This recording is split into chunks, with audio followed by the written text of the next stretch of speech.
ಮೈಸೂರು ಒಡೆಯರ್ ವಂಶವು ಕರ್ನಾಟಕದ ಇತಿಹಾಸದಲ್ಲಿ ಪ್ರಮುಖವಾದ ರಾಜವಂಶವಾಗಿದ್ದು ಕ್ರಿಸ್ತಶಕ 1399ರಲ್ಲಿ ಯದುರಾಯ ಒಡೆಯರು ಈ ವಂಶವನ್ನು ಸ್ಥಾಪಿಸಿದರು.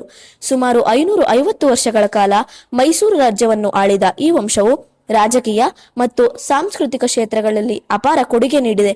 8ನೇ ತರಗತಿಯ ವಿದ್ಯಾರ್ಥಿಗಳಾದ ನಾವು ಇಂದು ನಿಮ್ಮ ಮುಂದೆ ಒಡೆಯರ್ ವಂಶದ ಮಹತ್ವವನ್ನು ಸಾರುವ ನೃತ್ಯವನ್ನು ಮಾಡಲಿದ್ದೇವೆ.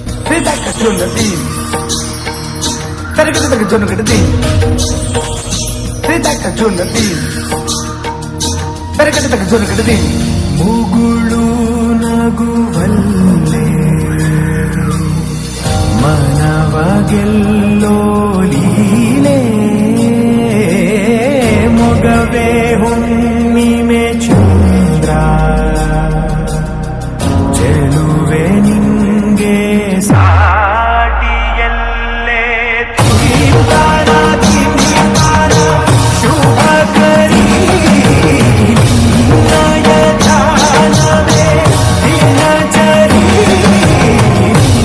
ಇದೋ ಅರ್ಪಣೆ ಸಾರರಿ ಸಂಜೆ ನಾಟ್ಯ ಸಂಗೀತ.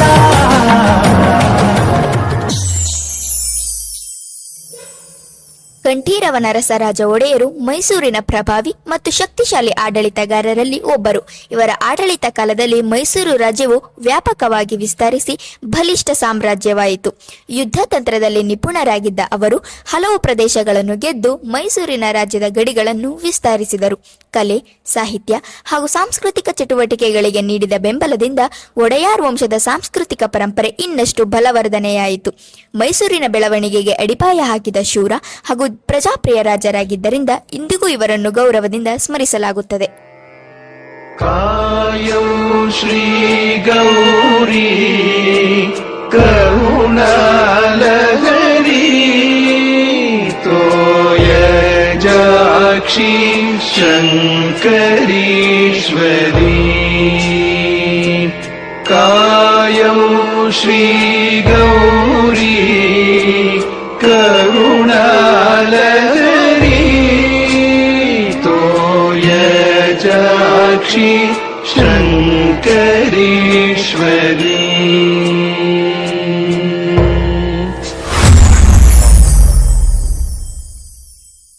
ರಾಜಾಧಿರಾಜ ಶ್ರೀಮನ್ಮಹಿಷೂರ ರತ್ನ ಸಿಂಹಾಸನಾಧೀಶ್ವರ ಸುಗುಣ ಗಂಭೀರ ಕಲಿಯುಗ ಭೀಮ ಬಿರುದಂತೆಂಬರ ಗಂಡ ಶ್ರೀ ರಣಧೀರ ಕಂಠೀರವ ನರಸರಾಜ ಒಡೆಯರ್.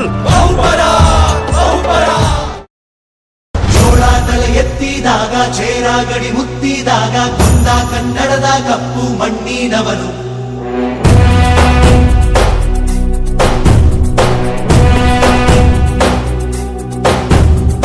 ವಜ್ರ ಬಲ್ಲಾಳರಾಯ ಸೋಗೆ ಬಲ್ಲಾಳರಾಯ ಕತ್ತಿಗಲೆ ಬಿತ್ತಿ ಹೋದ ವಂಶಾದವನು. ಈ ಸೀಮೆಗೆ ಶಿವ ನೀಡಿದವರವೋ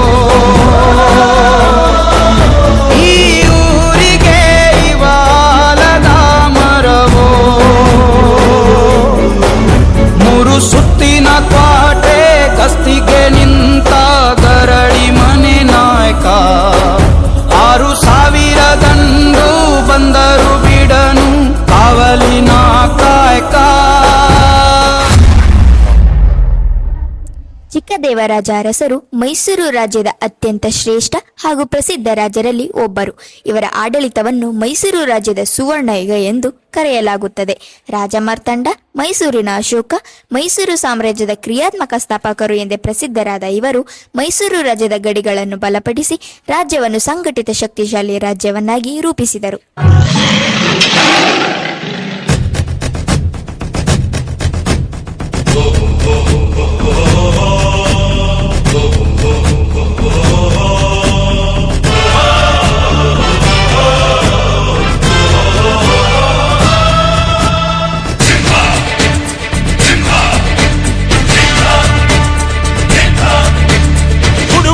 ಗುಡುಗಿನಲು ಎದೆಗೊಂದದೆ ಆರ್ಭಟಿಸಿದೆ. ಸಿಡಿಸಿಡಿಯುವ ಸಿಡಿಲಿನಲು ಅಂಜದೆಯೇ ಘರ್ಜಿಸಿದೆ. ಹೆಜ್ಜೆಲೆ ಅಚ್ಚೊತ್ತಿದೆ ಕಟು ಸತ್ಯವು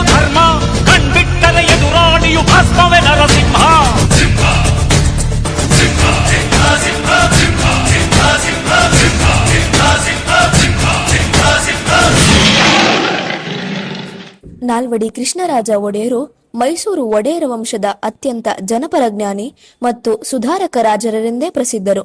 ಇವರ ಕಾಲದಲ್ಲಿ ಮೈಸೂರು ರಾಜ್ಯವನ್ನು ಭಾರತದ ಮಾದರಿ ರಾಜ್ಯ ಎಂದು ಗುರುತಿಸಲಾಗುತ್ತದೆ. ಇವರು ಶಿಕ್ಷಣ, ಕಲೆ, ಕೈಗಾರಿಕೆ, ಕೃಷಿ, ನೀರಾವರಿ ಕ್ಷೇತ್ರಗಳಲ್ಲಿ ಮಹತ್ತರ ಸಾಧನೆಗಳನ್ನು ಮಾಡಿದ್ದಾರೆ. 1916ರಲ್ಲಿ ಮೈಸೂರು ವಿಶ್ವವಿದ್ಯಾನಿಲಯದ ಸ್ಥಾಪನೆ, ಕೃಷ್ಣರಾಜಸಾಗರ ಅಣೆಕಟ್ಟು ನಿರ್ಮಾಣ, ಬೆಂಗಳೂರಿಗೆ ವಿದ್ಯುತ್, ಶೋಷಿತರ ಶಿಕ್ಷಣಕ್ಕೆ ಆದ್ಯತೆ ನೀಡಿದ ದೂರದೃಷ್ಟಿಯ ಆಡಳಿತಗಾರರಾಗಿದ್ದು ಹಲವಾರು ಸಾಮಾಜಿಕ ಸುಧಾರಣೆಗಳನ್ನು ಕೈಗೊಂಡಿದ್ದಾರೆ.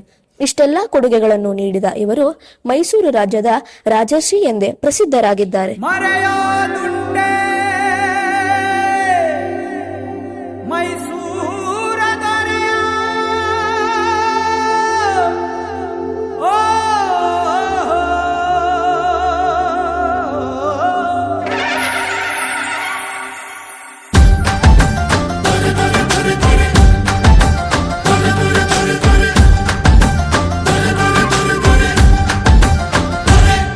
ಮರೆಯೋದುಂಟೆ ಮೈಸೂರ ದೊರೆಯ ಶ್ರೀ ನಾಲ್ವಡಿ ಕೃಷ್ಣರಾಜ ಒಡೆಯ. ಮರೆಯೋದುಂಟೆ ಮೈಸೂರ ದೊರೆಯ ಶ್ರೀ ನಾಲ್ವಡಿ ಕೃಷ್ಣರಾಜ ಒಡೆಯ. ಸಾವಿರಾರು ವರುಷ ಕಳೆದರು ಸವೆಯದಂತ ಸಾಧನೆಯ, ಸಾವಿರಾರು ವರುಷ ಕಳೆದರು ಸವೆಯದಂತ ಸಾಧನೆಯ. ಹಗಲಿರುಳು ಪರಿಹರಿಸಿ ಬಹುಜನರ ವೇದನೆಯ, ಆಳರಸರಿಗೆ ಮಾದರಿಯಾದ ರಾಜ ಯೋಗಿಯ. ಕಲೆ ಸಾಹಿತ್ಯ ಸಂಸ್ಕೃತಿಗಾಗಿ ಕೊಡುಗೆ ನೀಡಿದ ಕೊಡುಗೈದಾನಿ. ಅನ್ನಂಬಾಡಿ ಕಟ್ಟೆಯ ಸಾಕ್ಷಿ ನಿಮ್ಮ ಸಾಧನೆಗೆ ಜೀವನಾಡಿ.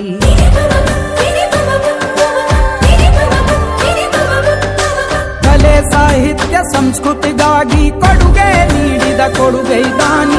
ಅನ್ನಂಬಾಡಿ ಕಟ್ಟೆಯ ಸಾಕ್ಷಿ ನಿಮ್ಮ ಸಾಧನೆಗೆ ಜೀವನಾಡಿ. ಆಡಳಿತದ ಅವಕಾಶವ ನೀಡಲು ಬಹುಜನರಿಗೆ ಮೊದಲಾದ್ಯತೆ ನೀಡಿದ ಅಚ್ಚಳಿಯದ ಚರಿತ ಸೃಷ್ಟಿಸಿದ ಕೆಚ್ಚದೆಯ ದೊರೆಯ. ಮರೆಯೋದುಂಟೆ ಮೈಸೂರ ದೊರೆಯ ಶ್ರೀ ನಾಲ್ವಡಿ ಕೃಷ್ಣರಾಜ ಒಡೆಯ. ಶ್ರೀ ನಾಲ್ವಡಿ ಕೃಷ್ಣರಾಜ ಒಡೆಯ. ಯದುವೀರ್ ಕೃಷ್ಣದತ್ತ ಚಾಮರಾಜ ಒಡೆಯರ್ ಅವರು ಮೈಸೂರು ಒಡೆಯರ್ ವಂಶದ 27ನೇ ತಲೆಮಾರಿನ ಉತ್ತರಾಧಿಕಾರಿಯಾಗಿದ್ದಾರೆ. 2015ರಲ್ಲಿ ಮೈಸೂರು ಅರಮನೆಯಲ್ಲಿ ನಡೆದ ಭವ್ಯ ಸಮಾರಂಭದಲ್ಲಿ ರಾಜವಂಶದ ಉತ್ತರಾಧಿಕಾರಿಯಾಗಿ ಪಟ್ಟಾಭಿಷಕ್ತರಾದರು. ಪ್ರಸ್ತುತ ಇವರು ಮೈಸೂರು ರಾಜಮನೆತನದ ಸಂಪ್ರದಾಯಗಳನ್ನು ಮುಂದುವರೆಸುತ್ತಾ ಸಂಸದೀಯ ಚುನಾವಣೆಗಳನ್ನು ಭಾಗವಹಿಸಿ ಮೈಸೂರು ಲೋಕಸಭಾ ಕ್ಷೇತ್ರದ ಬಿಜೆಪಿ ಸಂಸದರಾಗಿ ಯುವ ಜನತೆಯ ಮನ ಗೆದ್ದಿರುವ ಜನಪ್ರಿಯ ನಾಯಕರಾಗಿದ್ದಾರೆ.